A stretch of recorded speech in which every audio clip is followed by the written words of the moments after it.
¿Qué tal, comunidad del último huésped? Me llamo Ofelia y esta historia me pasó cuando tenía 7 años. En ese tiempo yo vivía con mi abuela en un pueblo pequeño, donde casi todos se conocían y donde las noticias corrían rápido, sobre todo cuando alguien fallecía. Bastaba con que sonaran las campanas o que empezara a llegar gente a una casa para que todos supieran que esa noche habría velorio. Mi abuela era rezadora. La buscaban mucho cuando había que acompañar un rosario, dirigir los cantos o estar al frente de los rezos en casa del difunto o de sus familiares. Era una mujer muy respetada. Tenía una voz fuerte, clara. Como yo vivía con ella, muchas veces tenía que acompañarla. A mí eso me desesperaba, porque era una niña y lo único que quería era jugar. En los velorios de pueblo siempre había mucha gente. Llegaban vecinos, parientes, conocidos de otras calles, y con ellos también iban muchos niños. La mayoría ni siquiera entendíamos bien lo que estaba pasando. Solo sabíamos que había adultos reunidos, muchas sillas, y un patio o una calle donde tarde o temprano terminábamos corriendo. Casi siempre andaban afuera, jugando entre las macetas, escondiéndose detrás de los carros, corriendo por el patio o alejándose un poco del lugar donde estaban rezando. Nunca se iban demasiado lejos, pero sí lo suficiente para sentirse libres del ambiente serio que había dentro. Yo quería salirme con ellos, quería correr, ensuciarme los zapatos, meterme a donde estuvieran jugando, aunque fuera a las escondidas. Pero mi abuela muchas veces me tenía sentada a su lado, casi obligada, mientras ella dirigía el rosario con las demás personas. Antes de empezar, me acomodaba en una silla junto a ella y me advertía en voz baja que no me moviera, que guardara respeto y que no fuera a empezar con mis cosas. Yo le decía que sí, aunque por dentro ya andaba inquieta. Lo peor empezaba cuando arrancaban los rezos. Mi abuela decía una parte y los demás respondían al mismo tiempo. Luego seguía otra oración y después otra. A veces se escuchaba fuerte, parejo. Algunas personas iban más adelante, otras más atrás, y todo se revolvía un poco. A mí eso por alguna razón me daba risa.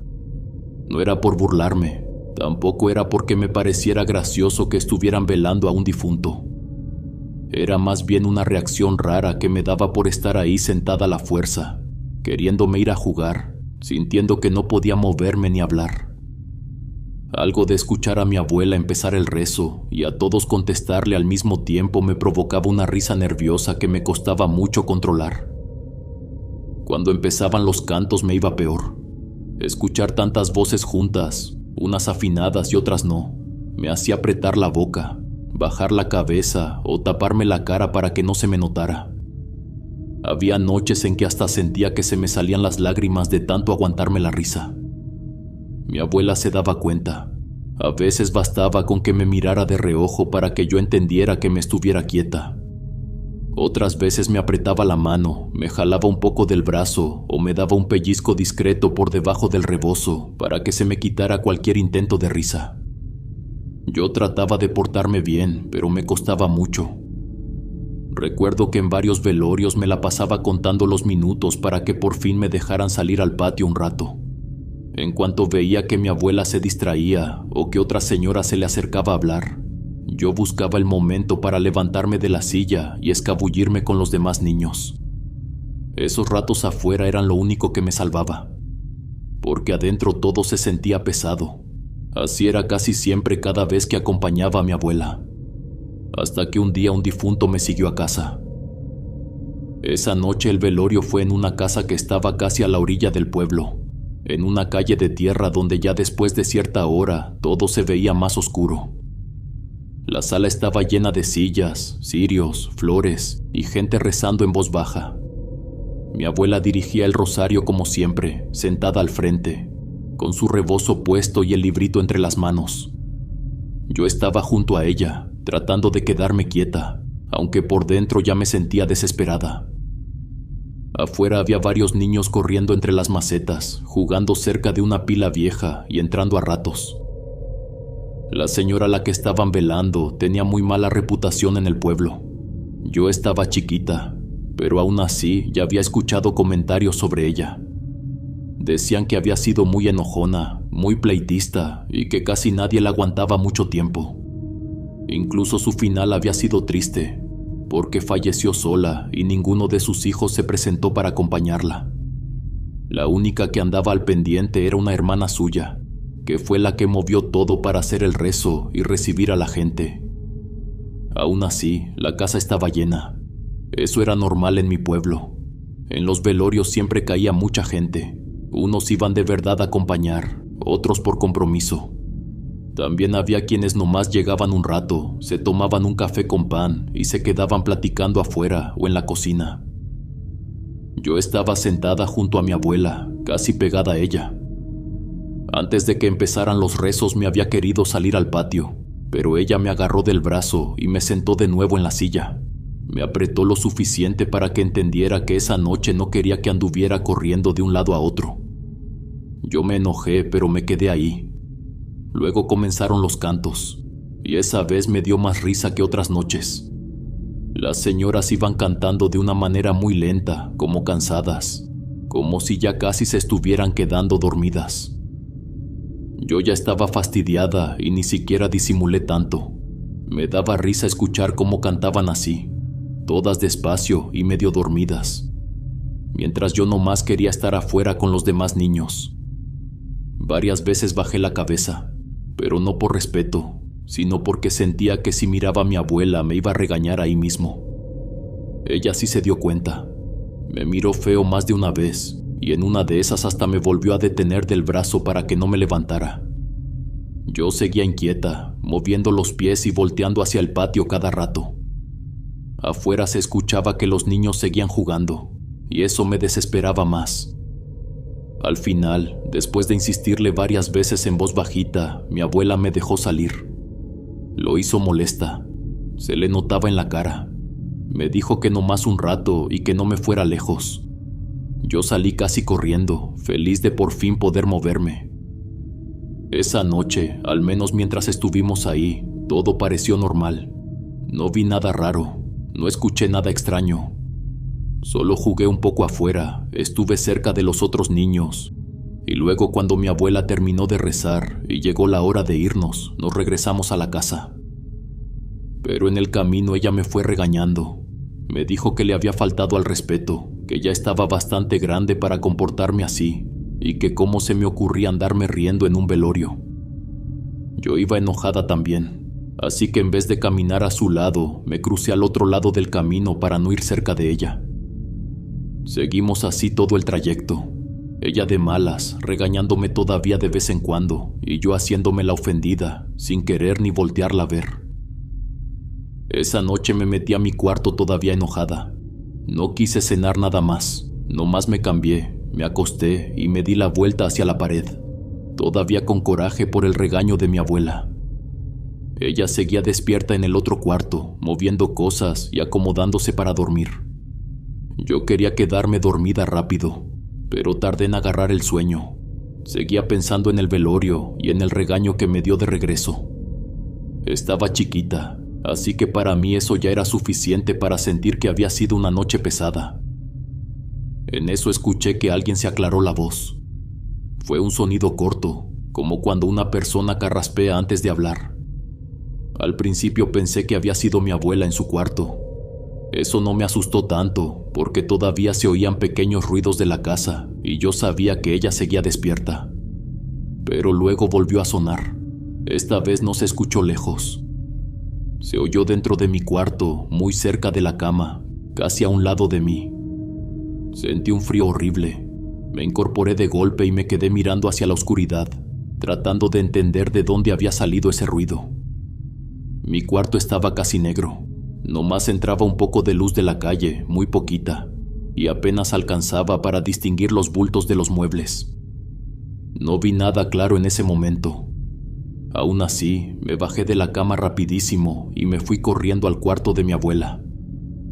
Empecé a tocarle y hablarle bajito, pero apurada, diciéndole que había escuchado a alguien dentro de mi cuarto. Mi abuela ya estaba molesta. Me abrió con cara dura y ni siquiera me dejó explicarle bien. Me dijo que eso me pasaba por andar riéndome donde no debía. Lo dijo feo, con coraje, más para asustarme que porque de verdad lo creyera. Ella estaba enojada conmigo y quiso meterme miedo. A mí eso me pegó peor, porque yo ya venía asustada de verdad. Nomás me dijo que dejara de inventar cosas y que me regresara a dormir. Yo me fui bien espantada. Caminé despacito hasta mi cuarto, sintiendo que en cualquier momento algo me iba a salir de la oscuridad. Cuando llegué a la puerta, me quedé parada unos segundos antes de entrar. Y fue ahí donde la vi.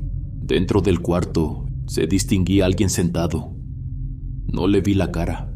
Solo era una silueta oscura, encorvada, como si tuviera el cuerpo vencido hacia adelante, esperándome sobre la cama. Estaba quieta, metida entre la sombra. Sentí que se me cerró el pecho. Solté un grito y salí corriendo otra vez al cuarto de mi abuela. Esta vez sí llegué llorando, jalándola del brazo, diciéndole que había alguien sentado adentro, que yo lo había visto. Mi abuela se levantó de malas y fue conmigo. Entró primero al cuarto, prendió la luz y miró alrededor. Luego revisó detrás de la puerta, debajo de la cama y hasta en una esquina donde estaba un baúl. No había nada. Me dijo que así como me burlaba de los difuntos, así fuera de valiente para dormir sola. Lo dijo feo, todavía resentida por lo del velorio. Después apagó la luz y se salió. Yo me quedé otra vez sola. Ya no quise ni mirar el cuarto. Me subí a la cama rapidísimo y me tapé completa, de pies a cabeza, dejando apenas un huequito para respirar. Sentía el corazón fuertísimo, como si me estuviera golpeando por dentro. Entonces empecé a escuchar otra cosa.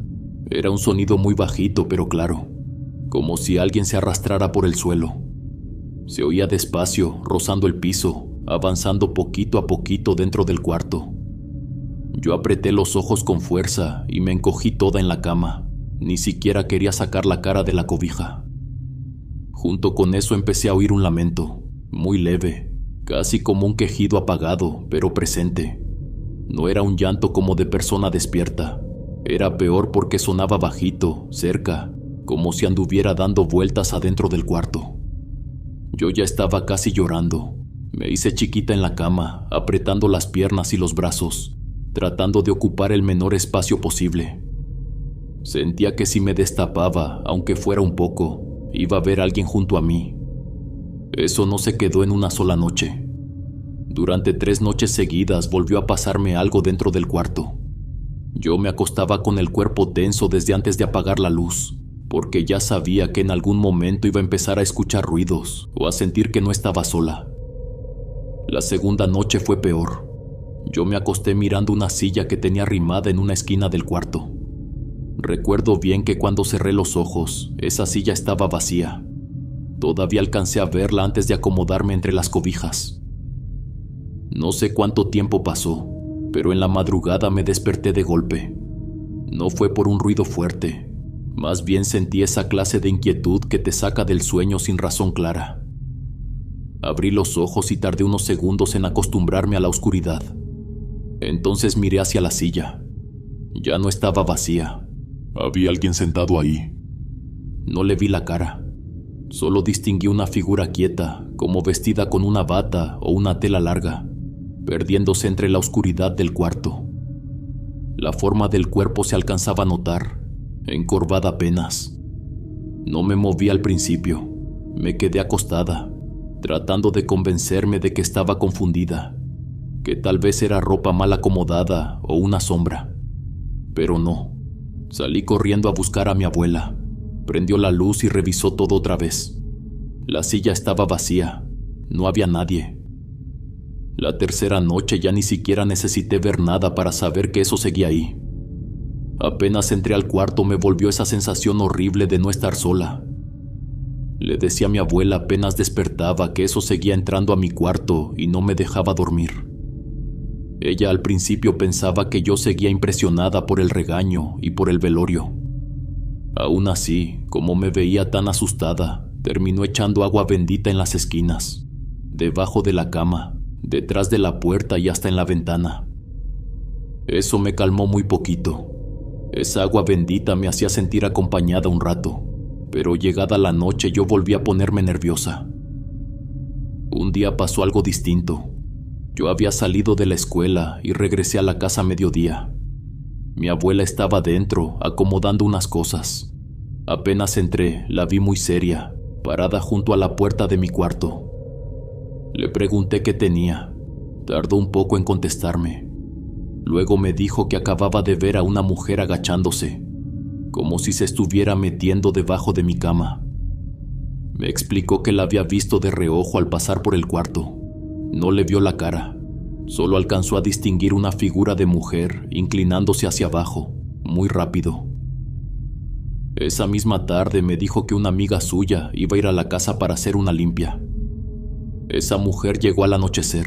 Era amiga vieja de mi abuela. Yo la conocía de vista porque a veces la saludábamos en la calle o en la iglesia.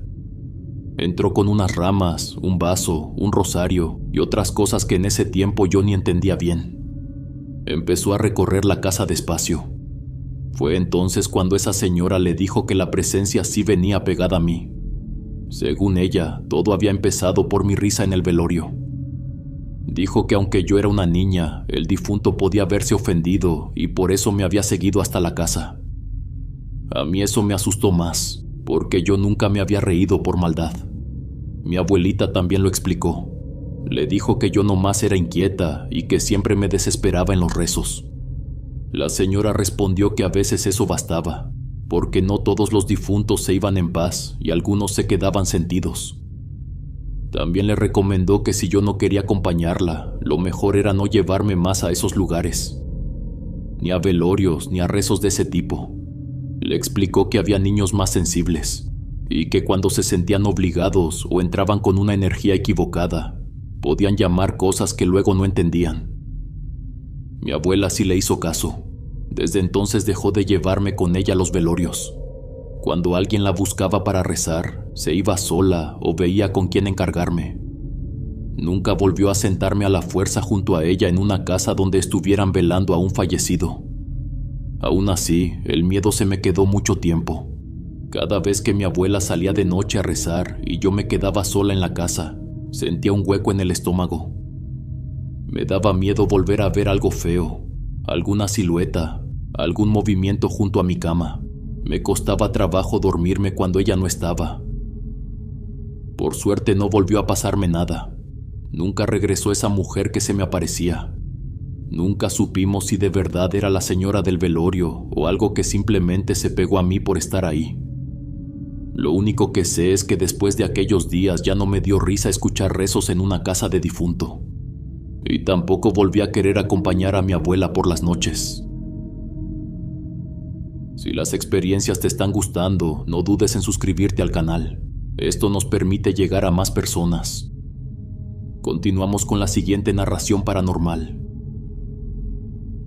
Hola comunidad del último huésped, mi nombre es Esteban. Vivo en un pueblo pequeño. Tengo esposa, una hija y una casa que levanté poco a poco con años de trabajo. Nunca nos sobró nada, pero tampoco nos faltó lo básico. Durante mucho tiempo me dediqué a componer motores, arreglar lanchas y revisar maquinaria de la gente del rumbo. Esto que voy a contar pasó hace 7 años. Todavía recuerdo esa temporada porque casi no había movimiento. Los negocios cerraban antes de las 9 y el pueblo se quedaba en una calma pesada. En esos días empecé a ir a la propiedad de Don Lupe para revisarle un tractor viejo. Ese tractor le daba de comer. Don Lupe lo alquilaba para preparar terrenos, emparejar parcelas y abrir surcos en predios cercanos. Él mismo lo manejaba, aunque ya estaba grande y el cuerpo le pesaba. La máquina tenía años encima, pero seguía trabajando porque en esos rumbos nadie suelta una herramienta mientras todavía sirva. Su casa quedaba en una zona apartada. El terreno empezaba donde terminaban algunas casas viejas y luego todo se volvía monte. Había láminas arrumbadas, cubetas quebradas, pedazos de madera y un cobertizo donde guardaba herramientas, aceite y piezas del tractor. Yo fui varios días seguidos. La falla estaba escondida en varias cosas al mismo tiempo. El motor cascabeleaba, una manguera ya no aguantaba presión. Me llevaba horas revisar una parte, probar otra y volver a desarmar.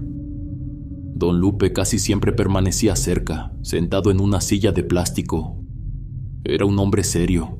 A veces me ofrecía café. En otras ocasiones se quedaba largo rato callado, con la vista perdida hacia el fondo del terreno. Una tarde me preguntó si alguna vez me habían llamado por mi nombre desde afuera de la casa, cuando toda mi familia ya estaba dormida. Le respondí que no. Me contó que desde hacía un tiempo había empezado a escuchar una voz por las noches. A veces le hablaba desde el patio, bajito, como queriendo que saliera a ver quién era. Dijo que en varias ocasiones había encendido las luces de afuera y se había asomado, pero no encontraba nada. Mientras me lo contaba, seguía serio. Luego dijo para sí mismo que tal vez ya eran los años, que a lo mejor la edad le estaba jugando raro con la cabeza. Pero enseguida volvió a lo mismo. Me aseguró que en ocasiones era una voz de mujer, muy suave, casi tranquila. Siempre le llamaba de una forma que se oía cercana. Después me dijo que una noche le tocaron la ventana del cuarto. Fueron toques despacio. Don Lupe me comentó que en ese momento pensó que era el demonio, que había ido por él y estaba esperando que abriera. Lo dijo sin hacerse el asustado. Hasta comentó que algunas noches prefería taparse completo y quedarse quieto. Luego añadió que llevaba años viviendo solo en esa casa y que nadie lo iba a sacar de ahí. Don Lupe era un hombre reservado, no tenía muchos amigos en el pueblo. Se llevaba con poca gente y casi siempre andaba solo. Yo era de los pocos que tenían confianza con él, más que nada porque le arreglaba el tractor y a veces me quedaba un rato platicando cuando terminaba de trabajar. Con el tiempo se fue acercando también a mi familia. En ocasiones mi esposa le mandaba comida, sobre todo cuando preparaba de más o hacía algo que sabía que a él le gustaba. A veces hasta le apartaba como si fuera uno de nuestros hijos. Por eso yo sentía que ya no era solamente un señor al que yo le hacía trabajos, ya era alguien cercano a nosotros. Pero sí tenía comentarios raros. De vez en cuando me decía cosas que no me cuadraban. En una ocasión me comentó que yo había ido a verlo un día por la tarde, que me había quedado parado en la entrada del patio y que él incluso me saludó, pero que yo nunca le respondí. Me lo dijo muy seguro, como si de verdad me hubiera visto. Yo le respondí que no podía ser. Ese día yo ni siquiera había pasado por ahí. Él se quedó pensativo y luego nomás dijo que entonces a lo mejor se había confundido. Pero no fue la única vez. En otra ocasión me comentó que estaba dentro de la cocina y que me vio por la ventana. Según él, yo estaba sentado en una silla de plástico vieja que tenía bajo uno de los árboles del patio. Me dijo que me alcanzó a ver quieto, nomás sentado, mirando hacia la casa. También en esa vez le dije que no era cierto, que yo no había ido. Don Lupe no discutía mucho, solo se quedaba callado, como acomodando la idea en la cabeza, y luego cambiaba de tema. Yo llegué a pensar que tal vez sí empezaba a fallarle un poco la memoria, o que a veces confundía lo que soñaba con lo que pasaba. Pero hubo una vez que sí me dejó pensando más de la cuenta. Un día me reclamó que uno de mis hijos se había subido a su casa y que andaba caminando sobre las tejas. Según él, le estaba quebrando el techo.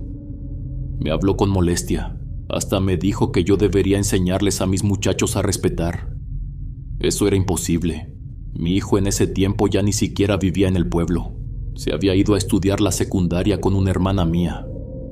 Se lo recordé en ese momento y él se quedó serio, como haciendo memoria. Aún así, cuando salimos a revisar, varias tejas estaban en el suelo. Algunas estaban quebradas y sí daba la impresión de que alguien había caminado por arriba. El señor no dijo mucho después de eso, solo miró el techo un rato y luego se metió a su casa. Cuando le conté a mi esposa, ella dijo que tal vez era la edad. También me comentó que la soledad podía estarle jugando raro. Don Lupe llevaba muchos años viviendo solo y casi no convivía con nadie. Yo quise quedarme con esa idea, porque me parecía la más sencilla. Pero una tarde me pasó algo que ya no pude acomodar tan fácil. Recuerdo que ese día fui a hacerle una revisión general al tractor. También quería que le checara una bomba de agua que había comprado hacía poco. Antes de que yo empezara, me comentó que iba a ir a ver unas papayas que tenía en un huerto, como a 10 minutos caminando desde su casa. Yo me quedé trabajando solo. Ya era algo tarde, tal vez como las 6. El sol iba bajando, pero todavía quedaba luz. El tractor estaba cerca de un árbol grande que había en el patio. Desde ahí alcanzaba a verse la puerta de la casa. Me acuerdo bien de que don Lupe la dejó abierta. Mientras revisaba unas piezas, algo me hizo voltear hacia allá. No vi nada claro. Adentro solo se miraban sombras, apenas cortadas por la luz que entraba por las ventanas. Seguí trabajando, pero por alguna razón seguía mirando en esa dirección. Hasta que en uno de esos vistazos vi que alguien pasó caminando dentro de la casa. Fue rápido, pero lo alcancé a notar. Se movió despacio, como una persona que iba de un cuarto a otro. A mí se me hizo raro porque yo no había visto regresar a don Lupe del huerto. Luego escuché un golpe adentro. Sonó como si algo pesado hubiera caído en la cocina. Pensé que el señor había vuelto y que tal vez había tirado una olla o alguna herramienta. Como después de eso no escuché nada, me acerqué a la puerta y le hablé. No me respondió. Desde la entrada alcancé a ver que la casa estaba oscura y en silencio. Di unos pasos hacia adentro y me fui directo a la cocina, porque de ahí había venido el ruido. Entonces vi que había algo en una esquina, al lado del refrigerador. No se distinguía bien al principio, solo era un bulto oscuro y quieto, metido en ese rincón. Dije el nombre de don Lupe, esperando que me contestara. No respondió nadie. Me moví un poco para verlo mejor, y ahí fue cuando me di cuenta de que eso no era él. Era una cosa alta, con el cuerpo doblado raro, como si estuviera mal acomodado. Tenía la cara muy oscura, los ojos se le veían rojos, pero no brillaban. Se le marcaba la cara como si no tuviera piel, como si trajera la carne expuesta. Las manos las tenía encogidas al frente, la cabeza estaba ladeada y el cuello caído, así que para mirarme tenía que levantar el rostro. Traía encima algo parecido a ropa blanca, pero muy sucia. Seguía quieta, arrinconada, viéndome. Después empezó a salir de la esquina. Yo me hice para atrás de inmediato. Choqué con la mesa, tiré unas cosas y ahí sí grité. Salí de la casa corriendo sin volver a mirar atrás. Cuando volvió don Lupe yo lo esperé afuera. Intenté no decirle de inmediato lo que había visto. Solo le comenté que se habían caído unas cosas dentro de la casa. Aún así, creo que él notó que yo estaba nervioso. En cuanto me vio, me preguntó si había pasado algo raro. No le respondí enseguida. Me quedé callado unos segundos, pero él mismo volvió al tema. Me dijo que desde hacía tiempo estaban ocurriendo cosas extrañas dentro de la casa. También repitió que sentía como si algo quisiera sacarlo de ahí. Luego dijo lo mismo de siempre, que no lo iba a permitir. Yo le propuse que se quedara en mi casa algunas noches. Le dije que no tenía caso que siguiera solo si ya estaba pasando por eso. Pero don Lupe me respondió que no pensaba dormir en otro lado. Esa casa era suya, ahí había vivido durante años y ahí se iba a quedar. Después hablé con mi esposa. Entre los dos pensamos que lo mejor era llevar al sacerdote del pueblo para que bendijera la propiedad. Cuando se lo propusimos a don Lupe, nos dijo que esa casa ya había sido bendecida desde que la construyó. Aún así agregó que últimamente sentía el interior más pesado y apagado, y por eso aceptó. Fuimos por el sacerdote a los pocos días. Recorrió la casa, echó agua bendita y rezó en los cuartos, en la cocina y en el patio. Al terminar dijo que él no sentía nada fuera de lo normal, pero que la bendición de Dios siempre ayudaba. También le recomendó a don Lupe que conviviera más con la gente que lo apreciaba y que se acercara más a la iglesia. El señor comenzó a salir un poco más. A veces yo lo veía sentado en una banca de la plaza. En otras ocasiones pasaba a saludarnos un rato. Mi esposa incluso llegó a acompañarlo algunas veces a misa, sobre todo cuando veía que andaba más callado de lo normal. También le decía que si volvía a sentir algo raro en la casa, se pusiera a rezar. Yo seguí visitándolo por el tractor y por otras cosas que de repente le fallaban. En varias de esas vueltas me comentó que todavía escuchaba ruidos o voces algunas noches. Lo decía serio, aunque siempre procuraba mostrarse firme. Repetía que nadie lo iba a sacar de su casa, Una vez noté que se le llenaron los ojos de lágrimas, pero solo me dijo que ese lugar era lo único que le quedaba desde que su esposa había fallecido. Con el paso del tiempo, todo eso fue bajando. Las cosas extrañas dejaron de ser tan seguidas y don Lupe empezó a verse más tranquilo. Seguía siendo reservado, eso no cambió, pero ya se le miraba más por el pueblo y parecía estar un poco mejor de ánimo. Hasta hoy no sé qué fue lo que vi aquella tarde dentro de su casa.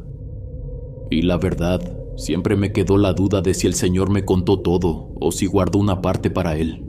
Nunca entendí por qué estaba tan seguro de que algo quería quitarlo de su hogar. La propiedad todavía sigue ahí. Después de que don Lupe falleció, sus hijos la vendieron. A mí me dio tristeza, pero supongo que ellos ya no tenían el mismo apego. La casa quedó sola, aunque la tierra todavía se trabaja. A veces me acuerdo de él. Me gusta pensar que sus últimos años fueron más tranquilos. Nunca pude olvidar lo que vi aquella tarde junto al refrigerador. Todavía tengo presente esa figura. La cara oscura, la cabeza de lado y el cuerpo saliendo poco a poco de la esquina. No olvides suscribirte si las historias te están gustando. Continuamos con la siguiente experiencia paranormal. Hola huéspedes, me llamo Marisela. Y esto me pasó hace años, cuando Julián tenía 6. Vivíamos en un pueblo pequeño, de esos donde todo queda cerca. Él siempre fue tranquilo, obediente y muy apegado a mí. En ese tiempo yo iba seguido a casa de una tía mayor que vivía sola. A veces le llevaba comida, en otras le ayudaba a barrer, a mover cosas o a acomodar mandado. Mi esposo casi siempre andaba trabajando, así que muchas de esas vueltas las hacía con el pequeño. La casa de mi tía estaba en una parte vieja del pueblo. Era una casa grande, de las de antes, con corredor ancho, patio al centro y varios cuartos medio oscuros. Siempre estaba llena de cosas guardadas, muebles arrumbados y cajas viejas. A mí ya se me hacía normal verla así. Mi pequeño se entretenía fácil. Jugaba con un carrito, se sentaba en la banqueta del patio o se iba detrás de unas gallinas que a veces se metían hasta la cocina. Yo lo vigilaba de reojo mientras ayudaba, y como no era inquieto, lo dejaba andar cerca. Una tarde llegamos casi al anochecer. Mi tía estaba sentada en el corredor y en cuanto nos vio, me pidió ayuda para mover unas cajas que tenía en un cuarto del fondo. Yo dejé al chiquillo en el patio y le dije que se quedara ahí. Me puse a sacudir y acomodar cosas mientras mi tía me platicaba de gente del pueblo y de unas molestias que traía en la espalda. Cada tanto me asomaba al patio para ver al pequeño. En una de esas ya no estaba. Salí al corredor y empecé a llamarlo. Caminé por el patio, revisé junto a la cocina, detrás de unas macetas grandes y cerca de la puerta de la calle. Mi tía también salió a buscarlo. Lo encontramos en la parte de atrás de la casa.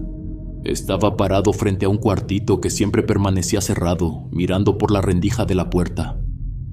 Esa puerta tenía candado. Le pregunté qué hacía. Me respondió que estaba escuchando. Yo me acerqué y le pregunté qué escuchaba.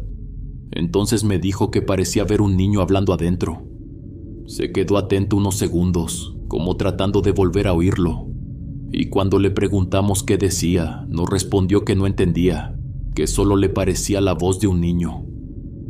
Mi tía y yo nos quedamos calladas, poniendo atención. No escuchamos nada. Mi tía se acercó a la puerta y me explicó que en ese cuarto había cosas viejas que un amigo de mi difunto tío había dejado guardadas desde hacía mucho tiempo, pero nunca volvió por ellas. Luego dijo que ya ni se acordaba de dónde había dejado la llave. También comentó que después iba a traer a alguien para tirar la cadena, romper el candado y sacar todo lo que hubiera dentro, porque ya ni siquiera tenía caso seguir guardando esas cosas. Yo tomé a Julián de la mano, le pedí que no volviera a apartarse y me lo llevé al corredor. Con el paso de los días, Julián empezó a decirme seguido que en el cuartito se oía un niño como si estuviera encerrado. Según él, a veces la voz se escuchaba clarita, aunque no entendía lo que decía. Al principio pensé que era imaginación suya, pero insistió tanto que mi tía terminó buscando a alguien para tirar la cadena y romper el candado, Quería enseñarle que ahí no había nadie. Cuando abrieron el cuarto vimos puro trique guardado. Había cajas, unas máquinas viejas, bolsas arrumbadas y mucho polvo. Se notaba que nadie entraba ahí desde hace años. Yo ni siquiera dejé que Julián pasara porque me daba miedo que le picara un alacrán o se lastimara con algo oxidado. Pensé que con eso se iba a calmar, pero seguimos yendo a casa de mi tía y cada vez que yo lo perdía de vista terminaba otra vez cerca de ese cuarto. Ya no tenía candado, pero seguía oscuro y lleno de cosas viejas. Una vez me asustó más de la cuenta. Yo estaba en la cocina con mi tía calentando café cuando Julián llegó corriendo. Venía alterado. Me dijo que acababa de ver a un niño asomado en la puerta del cuarto. Le pregunté cómo era. Me respondió que traía una camisa blanca. Luego le sacó la lengua y se quedó mirándolo desde la puerta. Fuimos de inmediato a revisar. No había nadie. El cuarto seguía igual. Todo seguía lleno de polvo y las máquinas viejas seguían arrumbadas al fondo. Julián siguió sosteniendo lo mismo. Decía que ese niño se le aparecía a ratos casi siempre junto a la puerta.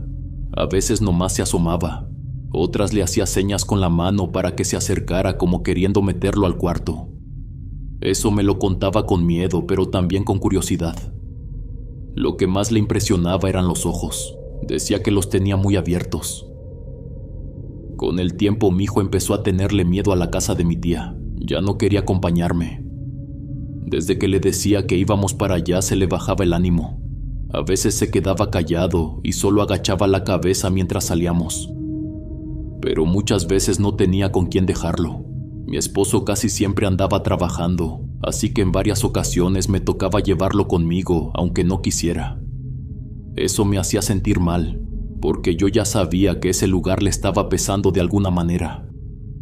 Además empecé a notarlo muy cansado. Cuando estábamos en casa de mi tía, había ratos en los que se le iba la energía. Se sentaba y ya no quería levantarse.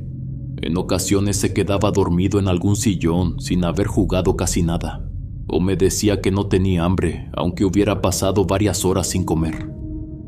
Yo no lo veía bien. No parecía traer fiebre ni un dolor claro. Más bien era como si cargara una pesadez encima. Eso me preocupó todavía más porque no era así. También empezó a pasarme en la casa. Por las mañanas, cuando lo levantaba para ir a la escuela, lo sentía más lento. Había días en que se sentaba en la orilla de la cama y se quedaba como ido. Yo le hablaba 2 veces para que reaccionara. A veces tenía que ponerle yo misma los zapatos porque él nomás se me quedaba viendo, como si todavía no terminara de despertar. Todo eso se me fue juntando. Una tarde mi tía me comentó algo que me inquietó más. Me dijo que desde hacía unas semanas, ya en la noche cuando se quedaba sola, empezó a escuchar pasos dentro de la casa. Eso nunca le había pasado. Ella misma me lo dijo así. Jamás había creído que en su casa hubiera fantasmas ni nada malo. Siempre había vivido ahí y jamás sintió algo raro. Por eso le parecía extraño que Julián empezara a mencionar a ese niño y que poco después de abrir el cuarto, ella comenzara a escuchar cosas en la madrugada. Las primeras veces no le dio importancia. Escuchaba ruidos leves entre el sueño, como pasos suaves o algo moviéndose en el pasillo. Pensaba que tal vez estaba medio dormida y seguía acostada. Hasta que una noche fue distinto. Me contó que sintió que le tocaron la puerta del cuarto. Se despertó pensando que había sido un sueño, pero al poco rato sonó otro golpe más fuerte. Entonces habló desde la cama para preguntar quién era. Nadie respondió. Esperó unos segundos y volvió a preguntar, ya más despierta. Tampoco le contestaron. Así que se levantó y salió al pasillo. No había nada. La casa estaba sola. Todo estaba en silencio. No se veía movimiento en ningún cuarto. No había nadie junto a la puerta ni en el corredor. Desde que me contó eso, empecé a sentir que aquello ya no estaba solo en la imaginación de mi hijo. Pensando bien las cosas, mi tía y yo decidimos sacar de una vez todo lo que había en ese cuarto. Ya no tenía sentido seguir dejándolo igual. Entre lo que Julián decía, los ruidos en la madrugada y el ambiente tan raro que empezó a sentirse en la casa, Las dos llegamos a la idea de que lo mejor era vaciarlo por completo. Una tarde le pedí a mi esposo que se quedara con el niño. No quise llevarlo. Preferí dejarlo en la casa mientras yo iba con mi tía a revisar todo con calma. Sentía que ya bastante le estaba afectando ese lugar como para volver a exponerlo. Nos metimos al cuarto las dos. Empezamos a sacar cajas, bolsas, trastes viejos, herramientas y varias maletas empolvadas. Todo olía a encierro, a humedad y a ese polvo viejo que se queda pegado en las manos. Fuimos revisando por encima. Había cosas que se veían olvidadas desde hacía años. No queríamos entretenernos demasiado con cada objeto. La idea era ver qué servía, qué se podía tirar y qué convenía dejar aparte. Abrimos unas maletas grandes y solo traían ropa vieja, papeles húmedos y cosas sin importancia. Pero una de las maletas chicas era distinta. Desde que la destapamos sentí algo raro. Adentro había objetos que no se parecían a nada de lo que uno espera encontrar guardado en una casa común. Lo primero que vi fueron unas piezas que parecían cruces. Al menos eso pensé al inicio, aunque estaban hechas de un material raro, como cuero endurecido. Tenían tanto polvo encima que casi se confundían con el fondo de la maleta, pero al tocarlas se sentían muy rígidas. También había figuras pequeñas de animales. Algunas parecían amuletos. Otras se veían como cráneos decorativos o cosas hechas para algún tipo de rito. Yo no sabía qué eran exactamente, pero sí puedo decir que daba mala impresión verlas juntas. En el fondo venían varios libros. Ninguno tenía título. Todos eran oscuros, de tonos apagados, y se veían viejos pero muy bien conservados. No parecían libros religiosos de los que una conoce. Nada de la fe con la que nosotras crecimos. Mi tía también se quedó seria. En cuanto empezó a ver mejor lo que había dentro, me dijo que ya no moviéramos más esa maleta. Yo me asusté y le dije que mejor quemáramos todo de una vez. Sentía que nada bueno podía salir de guardar esas cosas. Pero ella no quiso hacerlo así. Me dijo que antes de destruir nada, era mejor ir con alguien que entendiera ese tipo de objetos. Quería asegurarse de qué era todo eso y de si convenía tocarlo, tirarlo o sacarlo de la casa de otra manera. Así que cerramos la maleta, la dejamos aparte y seguimos sacando lo demás del cuarto. Pero desde ese momento el ambiente se sintió distinto. Hasta el aire parecía más pesado. Lo que todavía no sabíamos era que esa maleta tenía que ver con todo lo que ya venía pasando. Al día siguiente mi tía buscó a un brujo de la zona. Se lo recomendó una amiga suya que sabía de esas cosas y que había ido con él antes. Mi tía no le tenía mucha confianza al señor. Le costaba abrirle la puerta a alguien que se dedicara a eso. De todos modos lo dejó pasar. Ya habíamos visto lo que había en la maleta y ninguna de las dos quería seguir tocando esas cosas sin saber bien qué eran. El señor llegó por la tarde. Era un hombre ya grande, muy serio. Mi tía lo llevó directo al cuarto. Le enseñamos la maleta y él se quedó viéndola un rato sin abrirla. Después se agachó, la tocó por encima y dijo que desde ahí se sentía una carga muy pesada. Cuando por fin la destapó y empezó a revisar lo que había dentro, su cara cambió. Nos aseguró que esas cosas habían pertenecido a alguien que adoraba lo pagano y lo oscuro. También comentó que la energía de esa maleta ya se estaba manifestando en la casa. Entonces le contamos lo que había estado pasando. Después nos dijo algo que me dejó helada. Explicó que hay personas que nacen con cierta sensibilidad, con una especie de don o campo de energía que les permite percibir cosas que otros no. Dijo que a veces esa capacidad acerca seres de luz, pero también puede atraer entidades oscuras, y que muchas veces la gente nunca lo sabe. Según él, esas personas pasan la vida sin entender por qué sienten cosas extrañas o por qué alcanzan a ver lo que otros no ven. Me dijo que tal vez a Julián se le facilitaba eso por su edad y por la sensibilidad que tenía, y que por eso ese ente se le había presentado en forma de niño, no para jugar con él, no para espantarlo solamente, sino para absorberle la energía. Ahí fue cuando muchas cosas empezaron a tener sentido para mí. El cansancio que le veía encima, la falta de ánimo, la pesadez con la que amanecí algunos días, y también que mi tía hubiera comenzado a escuchar cosas en la casa. Según aquel hombre, mientras más fuerza tomaba ese ente, más empezaba a sentirse su presencia dentro del lugar. El brujo nos dijo que él podía hacerse cargo. También comentó algo que a mí me dio más rechazo todavía. Entre esas cosas había libros que valían dinero. Dijo que ese tipo de objetos se buscaban y se vendían, sobre todo cuando venían de trabajos oscuros o de personas metidas en cultos raros. Ni mi tía ni yo quisimos saber nada de eso. No nos interesaba el dinero. No queríamos quedarnos con nada. Solo queríamos sacar eso de la casa y que Julián se aliviara de una vez. Así que le dejamos todo al señor. Se llevó la maleta completa y antes de irse le hizo una limpia rápida a mi niño. Le pasó unas ramas, rezó unas cosas y luego recorrió un poco la casa de mi tía.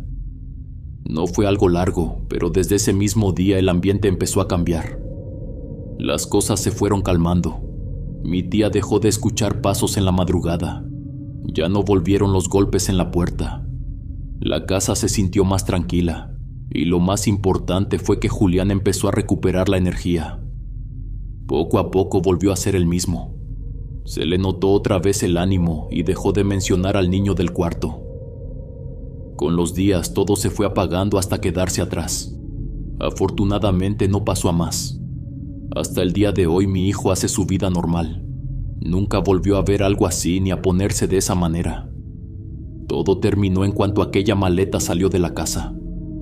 Lo único que nunca supimos bien fue de dónde había salido en realidad. Mi tío llevaba años de fallecido y mi tía decía que al amigo que dejó esas cosas apenas lo conoció. Lo vio muy pocas veces. Siempre le pareció una persona tranquila y normal, pero después de lo que encontramos, ya no volvió a estar segura de quién había sido de verdad. Si las experiencias te están gustando, no dudes en suscribirte al canal. Esto nos permite llegar a más personas. Continuamos con la siguiente narración paranormal. Saludos a toda la comunidad del último huésped. Me llamo Hugo. Quiero contarles algo que le pasó a uno de mis hermanos hace algunos meses. Él vive en el centro del país con su esposa y sus 2 hijos. Hace poco perdieron a su perro, uno que ya tenía muchos años con ellos. El animalito llevaba tiempo enfermo, casi no comía, se la pasaba cansado y ya no podía moverse como antes. Llegó un punto en que seguirlo viendo así también era hacerlo sufrir, así que tomaron la decisión de dormirlo. Fue algo muy pesado para todos. Mis sobrinos estaban encariñados con él, pero la más afectada fue la niña, que en ese entonces tenía 4 años. El perro siempre andaba detrás de ella, dormía cerca de su cama y la seguía por toda la casa. Después de que se fue, el ambiente cambió mucho. Mi hermano dice que la casa se sentía vacía. A los pocos días, la niña empezó a decir cosas raras. Decía que el perro seguía escondiéndose debajo de su cama. Al principio nadie le tomó importancia. Mi hermano y su esposa pensaron que era una forma de extrañarlo, porque la niña todavía no entendía del todo que ya no iba a volver. Cada vez que lo decía, ellos se asomaban debajo de la cama para tranquilizarla, pero nunca encontraban nada. El problema fue que la niña no solo decía que ahí estaba, también aseguraba que lo escuchaba. Comentaba que a veces lloraba bajito o que se movía debajo del colchón, como cuando buscaba acomodarse para dormir. Mi hermano y su esposa nunca oían nada, así que siguieron pensando que todo tenía que ver con la ausencia del animal.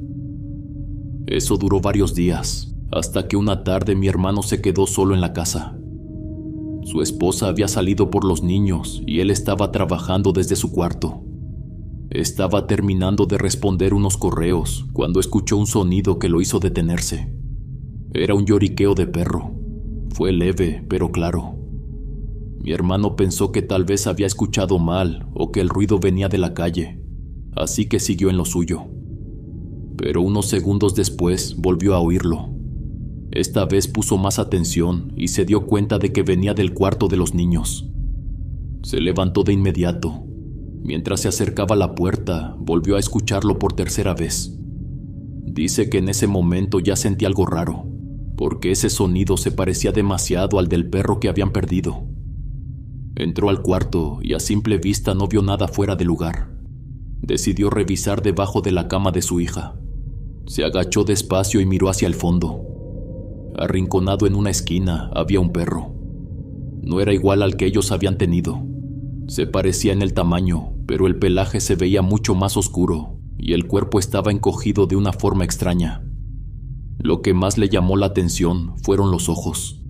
Dice que se le veían fijos, con un brillo raro, como un reflejo muy marcado en medio de la sombra. Mi hermano se hizo para atrás enseguida. Dice que en ese momento sintió que ese animal iba a salir de debajo de la cama. No estaba quieto como un perro asustado. Se veía tenso, como si estuviera esperando el momento para lanzarse. Mi hermano retrocedió, se levantó como pudo y se quedó mirando la cama sin entender qué acababa de ver. Porque sí había algo ahí, no fue una idea suya, no fue una sombra mal acomodada. Debajo de la cama había un animal y estaba viéndolo a él. Después de lo que vio, mi hermano ya no quiso dejarlo pasar. Desde ese momento sintió que aquello no era algo bueno. Tampoco creyó que tuviera relación directa con el perrito que habían perdido. Al día siguiente buscaron ayuda. Por medio de una amiga de su esposa llegó una señora que hacía limpias. Era una mujer mayor, muy seria. Llevó agua bendita, unas ramas y un recipiente de vidrio donde puso a quemar varias cosas. Luego empezó a recorrer cada cuarto con el humo. Fue pasando por toda la casa. Entró a las recámaras, a la sala, a la cocina y también al cuarto de los niños. Mientras hacía eso iba rezando en voz baja. De vez en cuando se detenía unos segundos en ciertas partes, como si estuviera poniendo más atención. Les dijo que sí alcanzaba a percibir una energía oscura dentro de la casa. Aclaró que no sentía algo hecho por brujería, sino más bien una presencia que se había acercado por el dolor que había quedado ahí. La señora les recomendó que los niños no durmieran en ese cuarto por varios días. Les dijo que era mejor mantenerlos cerca de sus papás mientras la casa se tranquilizaba. Así lo hicieron. También les pidió que siguieran rezando, que no dejaran el cuarto a oscuras por completo y que evitaran hablar del tema delante de la niña. Por suerte, la situación no siguió creciendo. Después de esa limpia ya no volvieron a escuchar lloriqueos, ni la niña volvió a decir que había algo debajo de la cama. De eso han pasado varios meses. Mi hermano me dice que desde entonces no ha vuelto a ocurrir nada raro. Todo ha estado tranquilo. Aún así es una experiencia que no se le olvida, porque él está seguro de que lo que vio debajo de la cama no era el perro que habían perdido. Y eso es lo que más me deja pensando. Hola mi querida comunidad, espero que se encuentren muy bien. Les quiero agradecer por todo el amor en los comentarios. En verdad que me encanta la bonita familia que estamos formando. Gracias por permitirnos entrar en sus vidas. Ya casi somos 200,000 seguidores. Si les gustó el contenido, no duden en suscribirse. Me encantaría poder celebrar esta meta con ustedes. Recuerden que tenemos una cita en la próxima experiencia paranormal. Que la vida me los bendiga, mis queridos huéspedes. Son la mejor comunidad que uno puede tener. Aquí siempre serán bienvenidos. Nos vemos hasta la próxima. El último huésped.